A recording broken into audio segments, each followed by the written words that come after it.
I'm Madison Brooks, 28 years old. 5 years ago, my parents called my tech startup a childish fantasy and cut me off completely.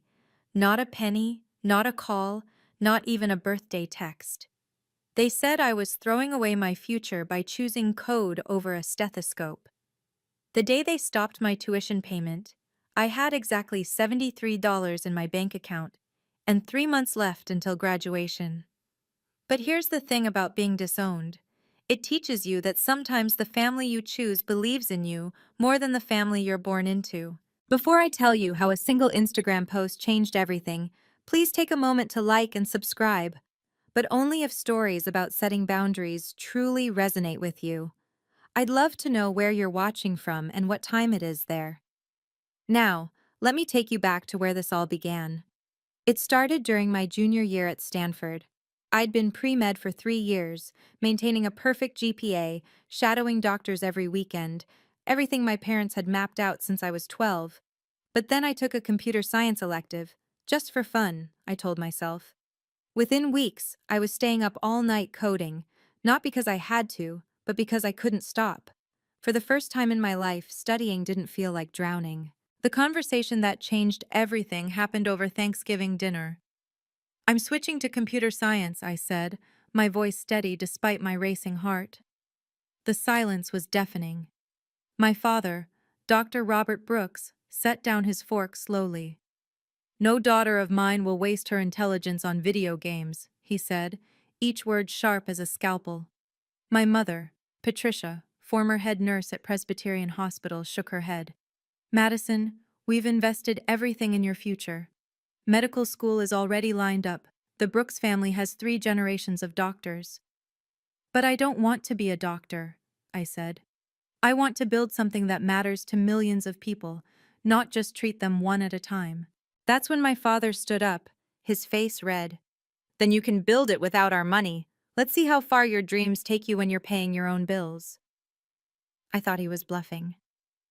Parents don't actually abandon their kids over career choices, right? But 2 weeks later, Stanford's financial aid office called. My tuition payment had been stopped. My college fund, 20 years of savings, suddenly wasn't mine anymore. The email from my mother was brief. "When you're ready to be reasonable, we'll talk." I had 3 part-time jobs that semester: barista at 5 a.m., tutoring until midnight, weekend shifts at Target. But there was something else too, a burning question that wouldn't leave me alone. Why did my father hate technology so much? Graduation day arrived in June, and I'd done it, summa cum laude in computer science despite everything. As I walked across that stage, I scanned the crowd for familiar faces. My assigned family section had 4 empty seats. Not even my younger sister Sarah was allowed to come. That morning, my mother had sent a single text. "Your sister graduated from medical school today. The whole family was there." The cruelty of the timing wasn't lost on me. While I was collecting my diploma alone, they were celebrating Sarah's acceptable achievement just 30 miles away. After the ceremony, I sat in my beat-up Honda Civic, holding my diploma and sobbing. Other graduates were taking photos with proud parents, going to celebration dinners, popping champagne. I had a diploma, $2,000 in savings, and absolutely no one to call. The loneliness was suffocating. But then something shifted. I looked at that piece of paper, my degree, and realized it was mine. I'd earned every credit, every grade, every achievement without them. If I could do that, what else was I capable of?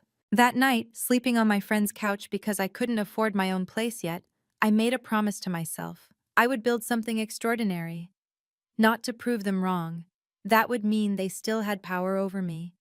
I would build it because I believed in my vision. Success would be my independence, not my revenge.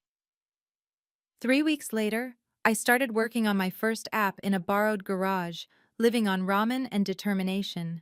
47 venture capitalists would reject me over the next year, but I only needed one yes. And sometimes, the universe sends exactly the right person at exactly the right moment. For 6 months, I lived in my college roommate's garage in Mountain View. Not a converted garage, an actual garage with a sleeping bag between storage boxes and old bicycles. I showered at the gym, charged my laptop at coffee shops, and coded 18 hours a day. My startup idea was simple but ambitious. An AI platform that could predict mental health crises before they happened, getting people help when they needed it most. The rejections came fast and brutal. Too ambitious. No proven market. Come back when you have more experience. After rejection number 32, I checked my bank balance. $73. Not even enough for next month's gym membership, which meant no more showers. I was at my lowest point, considering giving up, when I found an envelope slipped under the garage door. No name, just $500 in cash, and a note in my sister Sarah's handwriting. Don't give up. Some of us believe in you. She'd risked everything to help me secretly. If she could take that risk, I could keep going. By month 8, I'd pitched to 47 investors. Each rejection taught me something, refined my presentation, sharpened my vision. But time was running out. My friend needed the garage back, and I had nowhere else to go. The final pitch on my calendar was with Morrison Ventures, a firm I'd only heard whispers about. They invested in unconventional founders, the email said. Whatever that meant. The name James Morrison felt familiar, like a ghost from a story I'd once heard but couldn't quite place. As I prepared for what might be my last shot, I had no idea that this meeting would reveal why my father had really cut me off. Some secrets, it turns out, are worth 30 years of silence. The Morrison Ventures office occupied the entire top floor of a Palo Alto high-rise. As I rode the elevator up, I practiced my pitch one last time. 7 minutes to save my company, and honestly, my life. My hands were shaking, but not from nerves. I'd been living on one meal a day for 2 weeks. James Morrison wasn't what I expected. Silver-haired, mid-60s, with kind eyes that seemed to see right through my brave facade. He listened to my entire pitch without interrupting, then leaned back in his chair. "Brooks," he said slowly, studying my face. "Madison Brooks. You wouldn't happen to be related to Dr. Robert Brooks from Presbyterian Hospital?" My stomach dropped. Of course, even here my father's shadow followed me. "He's my father," I admitted, bracing for another rejection. Morrison's expression shifted to something I couldn't read. "I know your father very well," he said quietly. "We were partners once, 30 years ago, before he chose a different path." The room felt suddenly airless. Partners my father never mentioned. Father, no, I imagine he wouldn't. Morrison stood and walked to the window, looking out at Silicon Valley spread below. "Your father and I were developing a revolutionary diagnostic system together. We were young, ambitious, going to change medicine forever. Then one morning, I woke up to find our research published in the New England Journal of Medicine, under his name only." The pieces clicked into place. My father's sudden rise to prominence, his hatred of technology, his insistence that success had to follow his exact path. "I could have fought it," Morrison continued, "but I chose to pivot instead. Left medicine, went into venture capital, been looking for founders who forged their own paths ever since." He turned back to me. "So tell me, Madison, why should I bet $2 million on someone whose father I have every reason to distrust?" I met Morrison's gaze directly. "Because I'm not my father. I walked away from the path he built with your research. That should tell you everything." Morrison studied me for a long moment. "Your father built his entire career on my work. The diagnostic protocols that made him famous, the research that got him tenure, all of it was mine. But you know what the ironic part is? If he'd stayed partners with me, we'd both be billionaires by now. That system we developed became the foundation for 3 major medical AI companies." The weight of this revelation hit me hard. My father hadn't just betrayed a partner, he'd betrayed his own potential. "Is that why you left medicine?" I asked. "I left because I realized something," Morrison said. "Innovation doesn't come from protecting your territory. It comes from collaboration, from lifting others up. Your father never learned that lesson. He pulled out a contract. But you did. The way you credit every contributor in your pitch deck, the way you've built partnerships despite having nothing, that's what I invest in. I don't want your money because of what my father did, I said quickly. Morrison laughed, a genuine warm sound. Madison, I'm not investing in you to get back at Robert. That chapter closed long ago. I'm investing because your platform could save lives. The fact that you're his daughter who chose her own path, that's just poetic justice. He slid the contract across the desk. 2 million seed funding. But I have one condition. I want to be more than an investor. I want to mentor you. Not to spite your father, but because I see something in you that he was too blind to nurture. I signed that contract with tears in my eyes. Finally, someone believed in my dreams. The $2 million hit my account 3 days later. I stared at the number on my phone screen, sitting in that garage surrounded by empty ramen cups. More money than I'd ever imagined having, and all because someone saw potential where my parents saw failure. Morrison became more than just an investor. Every Tuesday at 7 a.m., we'd meet for coffee, not to discuss numbers or growth metrics, but to talk about vision, leadership, and the courage to build something meaningful. I invest in people who forge their own path despite the cost, he told me once. Your father took the easy path, stealing credit. You took the hard one, earning it. Within 6 months, our platform had prevented over 100 mental health crises. Real people, real lives saved. We hired our first employees, brilliant minds who believed in the mission. The garage became an actual office.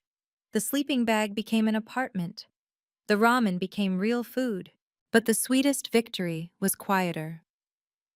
Sarah started visiting secretly once a month, driving up from her residency in San Diego. She'd bring medical insights for our platform, and I'd teach her basic coding. Mom and Dad keep asking if I've heard from you, she told me. I just changed the subject. Do they know about the company? I asked. No, they refuse to Google you. Dad says you'll come crawling back eventually. By year 3, we'd raised Series A funding, 20 million at a 50 million valuation. 47 employees, 3 offices, and partnerships with major healthcare systems. We were featured in TechCrunch, Forbes, even the Wall Street Journal. But I kept my personal life offline, invisible. Then I made one mistake. One single Instagram post that would shatter 5 years of carefully maintained silence. Success, I learned, is sweetest when you don't need anyone else to validate it. By year 5, MindBridge AI was valued at $50 million. We had 3 offices, Palo Alto, Austin, and Boston. 47 employees who'd become like family. And we'd helped over 10,000 people get mental health support before crisis points. I'd bought a house in Palo Alto, nothing flashy by Silicon Valley standards, but it was mine. $2 million, 4 bedrooms, a real garage that no one would ever have to sleep in. The seller's agent had asked, "Will your family be moving in with you?" I'd simply answered, "I already have a family," thinking of my team. Sarah's secret visits had become our tradition. Last month, she'd brought her boyfriend, a software engineer who understood our family dynamics. They still don't know, she told me. Mom mentions you sometimes, always in past tense, like you died. Maybe I did, I replied. The daughter they wanted died, but Madison Brooks, the CEO, she's very much alive. 0 contact in 5 years. Not a single call, text, or email. Birthdays passed unmarked. Holidays spent with Morrison and his family, who'd adopted me as an honorary daughter. My success existed in a parallel universe to my parents' world. I was careful. No social media presence beyond LinkedIn, no personal photos, no details that could make their way back to them. I wasn't hiding. I just didn't see the point in sharing my life with people who'd rejected it. But that morning, something felt different. Maybe it was the sunrise hitting my living room just right, or the profound sense of peace I finally felt. I took a photo of my house, just the exterior, and posted it on Instagram with one hashtag, Hatch self-made. If you've ever been told your dreams weren't good enough, drop a comment below. I read every single one. And if this story resonates with you, please hit that like button. It really helps others who need to hear this message find it too. Now let me tell you what happened when that photo went viral, because sometimes the internet has plans you never see coming. Within 24 hours, that simple photo had 50,000 likes. I'd forgotten that my old Stanford classmates followed me, that tech Twitter existed, that nothing stays quiet in Silicon Valley. Business Insider picked it up. Mindbridge CEO, Madison Brooks' self-made success story. The comments flooded in.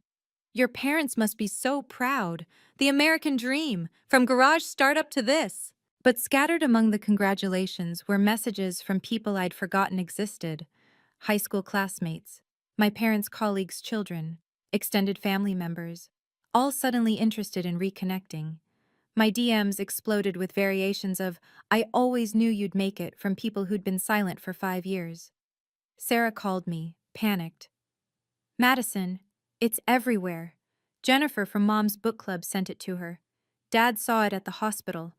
Someone printed the Business Insider article and put it on the bulletin board. "Good," I said, surprising myself with how little I cared. "Madison, you don't understand. They're telling everyone you're coming home for Dad's 60th birthday. Mom's already bragging about her successful daughter in tech." The audacity took my breath away. 5 years of silence, and now they were claiming my success as their own? But I wasn't angry. I was curious. What would they do next? Morrison texted me that evening. "Saw the article. Your father must be having interesting feelings right now." "Haven't heard from them," I replied. "You will," he wrote back. "Success has a way of healing selective amnesia." He was right, of course. The next morning, as I was reviewing quarterly reports, my phone buzzed with a text from a number I'd never deleted, but never expected to see again. Dad. "Congratulations, honey. Saw the article. We always knew you'd succeed." I stared at the text for a full minute. 5 years of silence broken by 11 words that rewrote history. We always knew?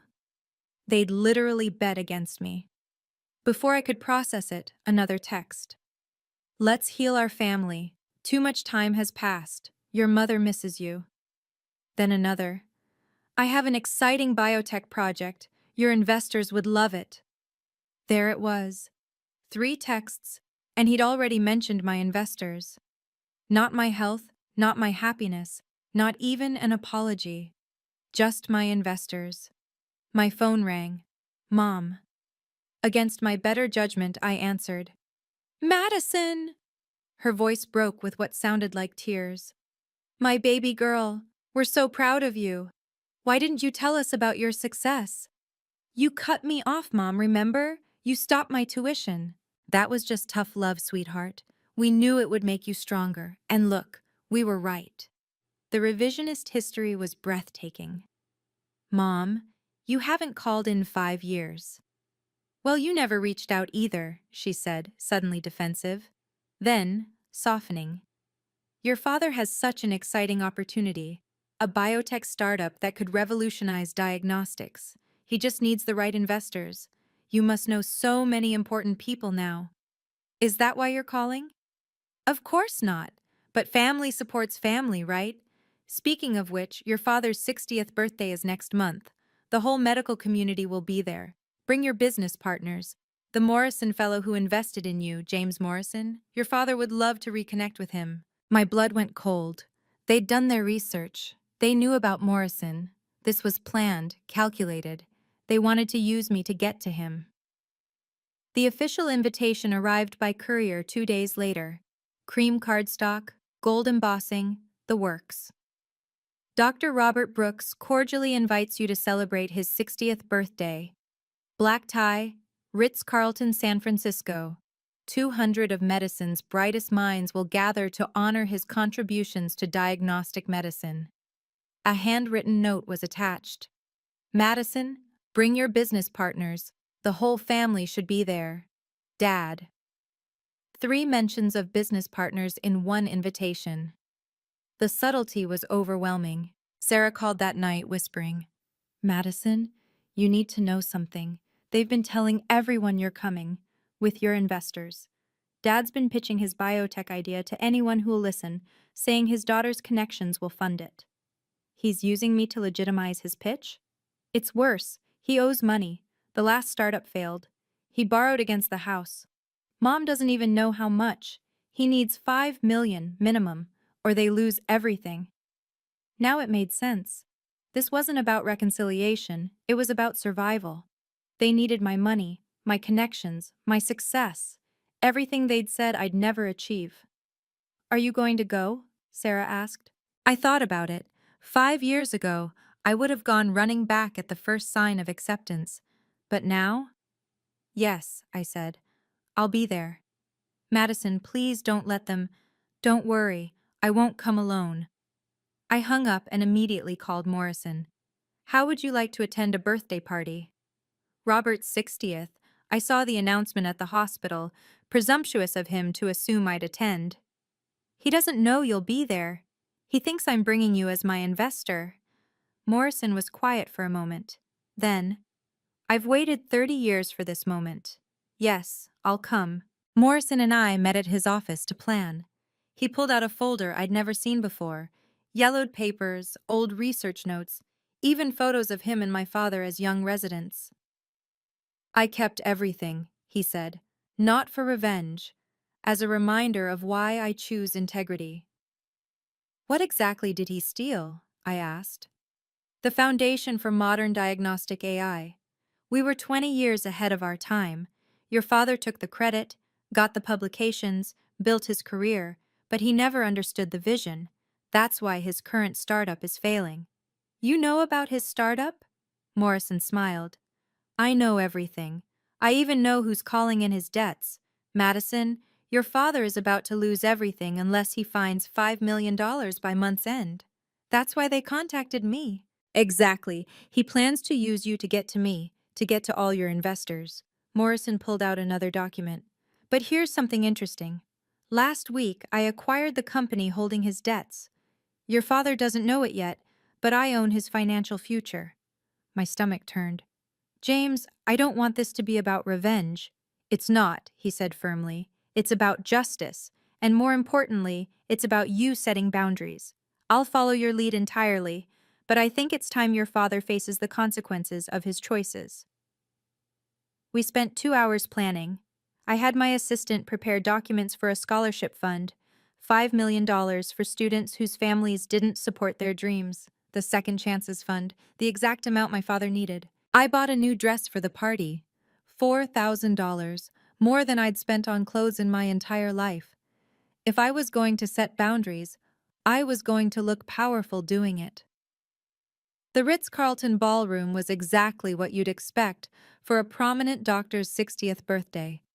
Crystal chandeliers, ice sculptures, and 200 guests in their finest attire. I stood at the entrance, my hands steady despite the magnitude of the moment. Every head turned when I walked in. The prodigal daughter returns. Whispers rippled through the crowd like wildfire. Is that Madison? The tech millionaire? Robert's daughter? My parents materialized within seconds, as if they'd been watching the door. My father, still commanding in his tuxedo, my mother, elegant in navy blue. They embraced me like we'd seen each other yesterday. Like 5 years hadn't passed in silence.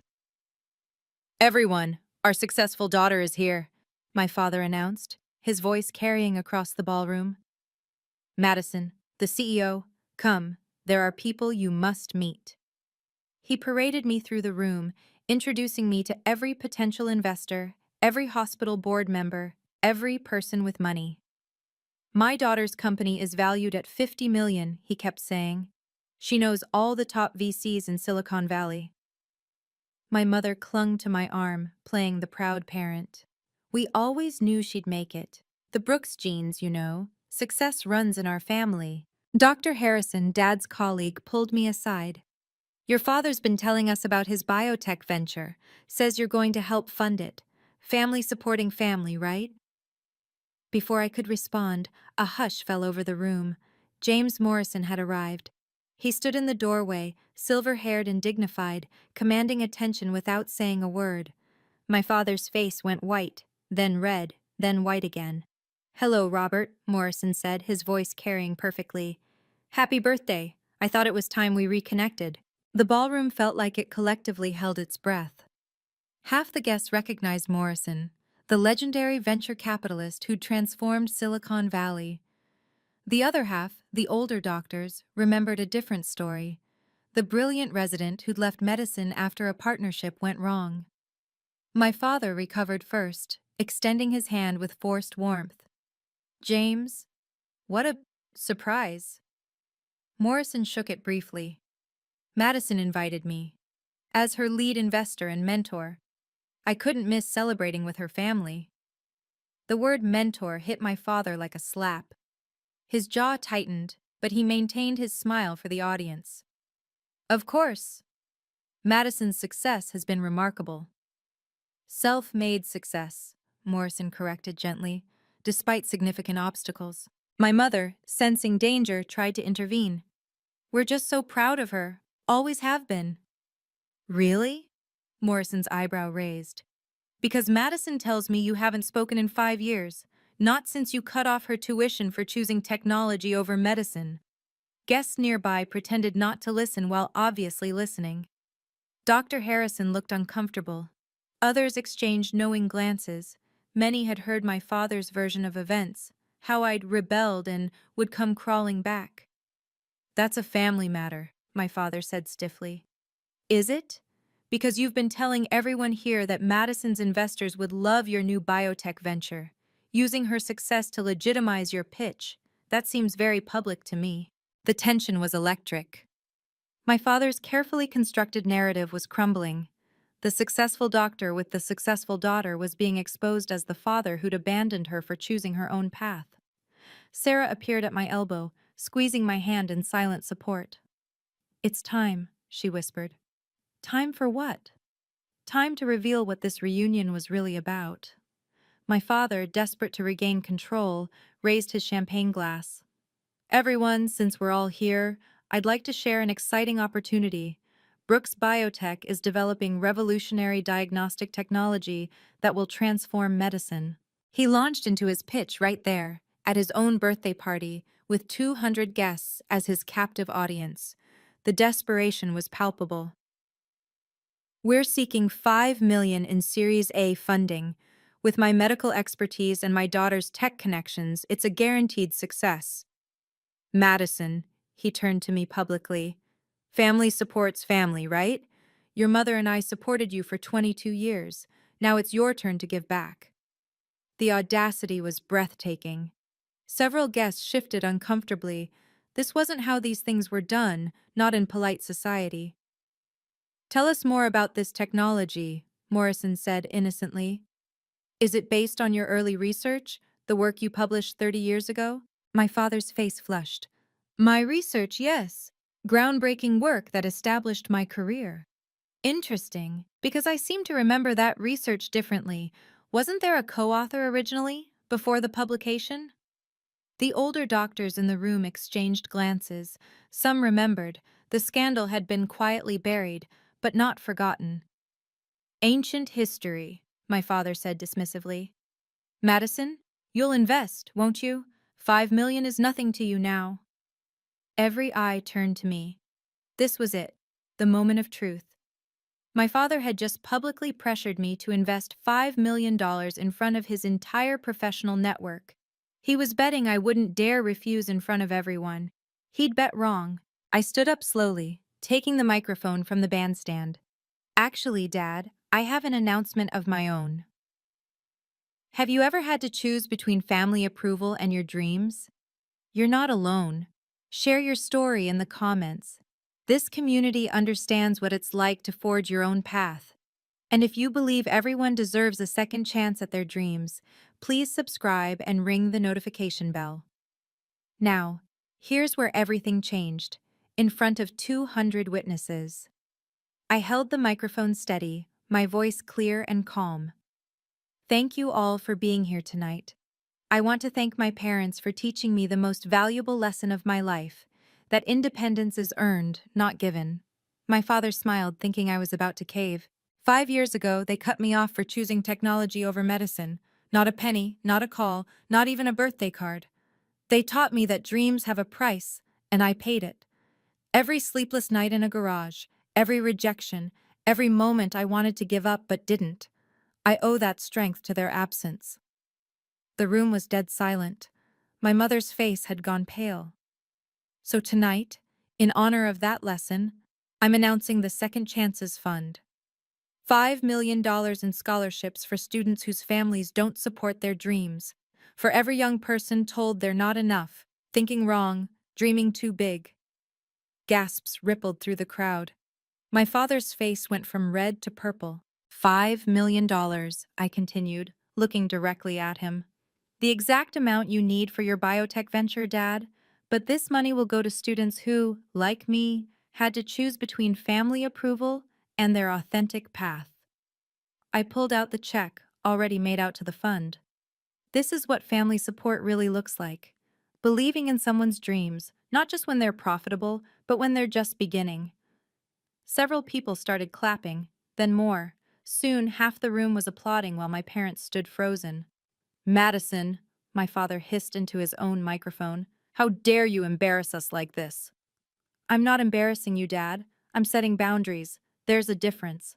You ungrateful child. My father's mask finally slipped completely. We gave you life. We raised you. You owe us everything. I owed you love, Dad, and I gave it unconditionally for 22 years. But you made your choice when you withdrew it the moment I chose my own path. My mother grabbed the microphone. Madison, please. We're your parents. We made mistakes, but we're family. You can't just abandon us when we need you. Abandon you? I kept my voice level, professional. You mean like you abandoned me when I needed you? When I was sleeping in a garage, eating once a day, did you call? When I graduated with honors, were you there? The crowd was riveted. This was better than any reality show. Real drama, real stakes, real consequences. Dr. Harrison tried to mediate. Perhaps this is a conversation for private— No, my father interrupted, his desperation showing. She wants to humiliate us publicly? Fine. Madison, you have no idea what we sacrificed for you. The opportunities I gave up, the research I had to steal. He stopped, realizing what he'd just said. The room collectively gasped. Morrison stepped forward. Please, Robert, continue. Tell us about the research you had to steal. Tell everyone how you built your career on my work. The older doctors were nodding now. They remembered. The whispers had been true all along. That's irrelevant, my father shouted. Madison, you will invest in this company. You owe us that much. I owe you nothing, I said simply. But I'll give you the same chance you gave me. Build your company yourself. Bootstrap it. Prove everyone wrong. Isn't that what you told me to do? Morrison stepped up to the microphone, his presence commanding absolute attention. Since we're sharing truths tonight, I have one more. Robert, your biotech company doesn't exist anymore. It was liquidated last week. My father's face went white. What are you talking about? I acquired the holding company that owns your debts. Every loan, every mortgage, every borrowed dollar. You've been pitching a company that's already bankrupt, using your daughter's success to attract investors to a fraud. The room erupted. This was beyond scandal. This was potentially criminal. The board voted to remove you yesterday, Morrison continued calmly. The letter should arrive Monday. Something about falsified research data. Again. Seems you never learned that stolen foundations eventually crumble. You did this! My father pointed at Morrison, then at me. You both planned this. No, Robert, you did this. 30 years ago when you stole my research. 5 years ago when you abandoned your daughter. Last month when you tried to use her success to cover your failures. I believe in second chances too, which is why I'm not pressing criminal charges. But your medical license is under review. My mother collapsed into a chair, finally understanding the full scope of their situation. They weren't just broke. My father's entire career was imploding. Madison, she pleaded, Please. We'll lose everything. You already lost everything that mattered, I said quietly. You lost it the day you chose reputation over relationship. Money can be rebuilt. Trust can't. Morrison handed my father an envelope. My lawyers will be in touch about the terms of the debt. Madison had nothing to do with this. I want that clear. This is between us, Robert. 30 years overdue. I set the microphone down gently and walked over to Sarah, who had tears streaming down her face. I'm sorry you had to see this, I whispered, hugging her tight. Don't be, she said. I'm proud of you. Someone needed to stand up to them. I placed the $5 million check on the gift table, right next to the birthday cake. The Second Chances Fund will start accepting applications next month. Any student whose family doesn't support their dreams is eligible. As I turned to leave, 12 different guests approached me. Doctors, lawyers, tech executives, all wanting to contribute to the fund. I was that kid once, Dr. Martinez said, pressing a business card into my hand. My parents wanted me to take over the family restaurant. Let me know how I can help. My father stood frozen, watching his carefully constructed world collapse. My mother wept quietly, but not for the right reasons. She was crying for the money, the status, the house they'd lose, not for the daughter they'd already lost. My door is open, I said to them, loud enough for everyone to hear. When you're ready to be family, not investors. When you can love me without a price tag attached. But until then, this is goodbye. Morrison followed me out, placing a protective hand on my shoulder. You did the right thing. Did I? They're going to lose everything. They lost everything 5 years ago when they lost you. The money is just catching up to that reality. As we walked through the lobby, my phone buzzed with notifications. Videos of the confrontation were already spreading on social media. By morning, it would be everywhere. But I wasn't ashamed. For the first time in my life, I felt completely, authentically free. By morning, the video had 3 million views. CEO exposes parents' betrayal at birthday party trended on Twitter. LinkedIn exploded with think pieces about family, boundaries, and professional ethics. My inbox filled with 2 types of messages: support from people who'd lived similar stories, and criticism from those who thought family should forgive everything. The real-world consequences came swift and harsh. My father was suspended from the hospital pending investigation. 3 decades of buried complaints suddenly surfaced. My mother was quietly removed from her charity boards. Nobody wanted the scandal attached to their fundraising. But the most unexpected outcome? My company received over 100 job applications from what we started calling family rebels. Brilliant people who'd been told their dreams weren't valid. Our head of HR showed me the stack. These are some of the best candidates we've ever seen. Pain builds resilience, apparently. Sarah called me a week later. I quit my residency. What?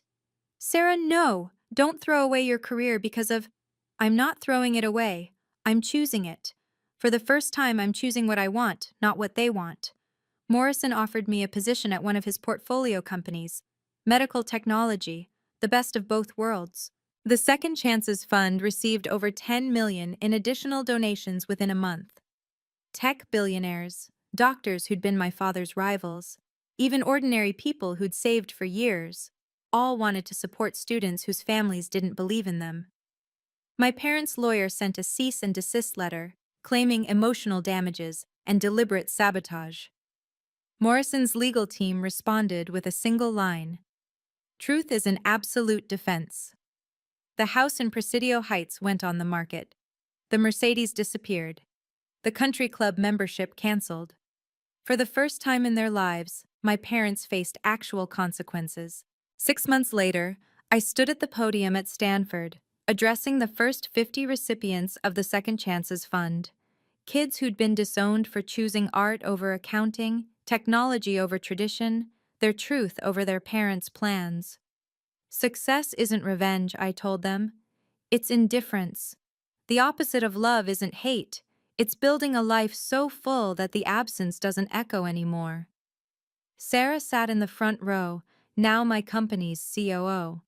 She'd turned out to be brilliant at operations, bringing the same precision from medicine to business. Morrison sat beside her, the proud surrogate father neither of us had asked for, but both desperately needed. My mother had sent one email last month. "I'm sorry. Your father was wrong. I was wrong. But surely you can forgive us. We're struggling, Madison. The apartment is small. The jobs pay nothing.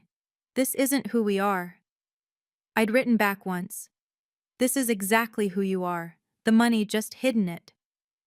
The investigation into my father concluded with his medical license revoked. 30 years of falsified research, stolen credit, and ethical violations had finally caught up. He worked at a urgent care clinic now, making a tenth of his previous salary. But here's the thing about boundaries. They're not walls. They're doors with locks you control. Maybe someday they'll knock with genuine remorse, not financial desperation. Maybe they'll learn to love me without a balance sheet attached. Maybe. Until then, I had a family. Morrison, Sarah, my team, and now these 50 students who understood that sometimes the price of authenticity is everything you thought you needed. Your dreams are valid, I told them, concluding my speech. Even if, especially if, your family doesn't see it yet. Boundaries aren't about punishment, they're about peace. This lesson took me 5 years to learn, and about 5 seconds to implement once I understood it. Family doesn't automatically deserve access to your success, especially when they weren't there for your struggle. Love shouldn't come with conditions. It shouldn't require a medical degree or a certain bank balance. The moment someone says, "I'll love you if," they're not talking about love, they're negotiating a transaction. Forgiveness doesn't mean forgetting. I've forgiven my parents, not for them, but for me. Carrying anger is like drinking poison and expecting the other person to die. But forgiveness doesn't mean removing boundaries. You can forgive someone and still keep them at distance. You can wish them well from afar. The most powerful thing about boundaries is that they're not walls. They're doors with locks you control. My parents could walk through that door anytime. The price of admission? Genuine remorse, acknowledgement of harm, love without strings attached. So far, they're still trying to pick the lock with guilt, manipulation, and lawyers. Supporting others who face what you faced isn't revenge, it's redemption. Every scholarship recipient who emails me about their first job, their graduation, their dreams coming true, that's the real wealth. My parents measured success in dollars and degrees. I measure it in lives changed. "But they're your parents," people still say. Yes, they are, and I'm their daughter. But being related doesn't mean being relatable. DNA doesn't guarantee decency. Blood doesn't buy blind loyalty. The strongest families are the ones you choose, not the ones you're born into. And sometimes, the most loving thing you can do is love someone from a distance that keeps you both safe. Today, MindBridge AI is preparing for IPO. Valued at $200 million, we've helped over 100,000 people get mental health support before crisis points. Morrison serves as board chairman, the mentor who became the father I chose. Sarah runs operations with the same brilliance she would have brought to medicine, just applied differently. The Second Chances Fund has given out 200 scholarships. Some recipients have already graduated, started companies, created art, built lives their families said were impossible. They send me updates, photos, gratitude I don't need but treasure anyway. My parents? Still no contact. Well, not exactly. Last week, my mother sent another message. "Congratulations on the IPO announcement. I'm sorry for everything. Your father is too proud to say it, but he's sorry too. We're different now, humbled. We just want our daughter back. P.S. If you have any positions open at your company." There it was. Even in apology, the ask. Even in humility, the hustle. Some people change. Some people just change tactics. I didn't respond. Not out of cruelty, but out of clarity. They don't want their daughter back. They want their daughter's success back. There's a difference, and I've learned to see it. My house in Palo Alto has become a sanctuary for orphans by choice, successful people whose families couldn't love them as they are. We have dinners every Sunday. Morrison brings wine. Sarah brings dessert. We built the family we needed, not the one we were given. Success really is the best response to doubt. Not because it proves them wrong, but because it proves you right. Right to trust yourself. Right to choose your path.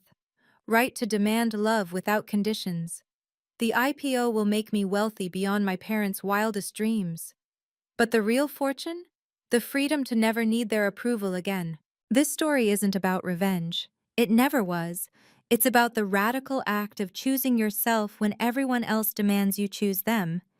It's about learning that no is a complete sentence, that boundaries aren't cruel, and that sometimes the most loving thing you can do is let go. If you're reading this while sleeping in your friend's garage, eating ramen for the third day straight, holding a dream your family calls stupid, this is for you. Your dreams are valid, even if your family doesn't see it yet. Your path is legitimate, even if it's not the one they mapped out. Your success will come, and when it does, you get to decide who deserves to celebrate it with you. To my parents, if you ever read this, my door is still open, but it opens to family, not investors. It opens to love, not leverage. It opens to parents who can be proud of their daughter, the CEO, the dropout, the failure, and the success, all versions equally. When you can love all of me, not just the profitable parts, you know where to find me. To everyone else, family isn't about blood, it's about belief. The people who show up when you're nobody are the ones who deserve to celebrate when you're somebody. Everyone else is just audience. Your dreams matter. Your boundaries matter. You matter. Not because of what you achieve, but because of who you are. And who you are is enough, even if they can't see it yet. What dream are you pursuing that your family doesn't understand? What boundary do you need to set? What chosen family has believed in you when your blood family couldn't? Share your story below. This community understands. If this story touched you, please share it with someone who needs to hear that their dreams matter. Subscribe for more stories about setting boundaries and living authentically. Hit the notification bell so you don't miss our next story. And remember, sometimes the family you choose believes in you more than the family you're born into. What dream are you pursuing despite the doubts? Let me know in the comments below.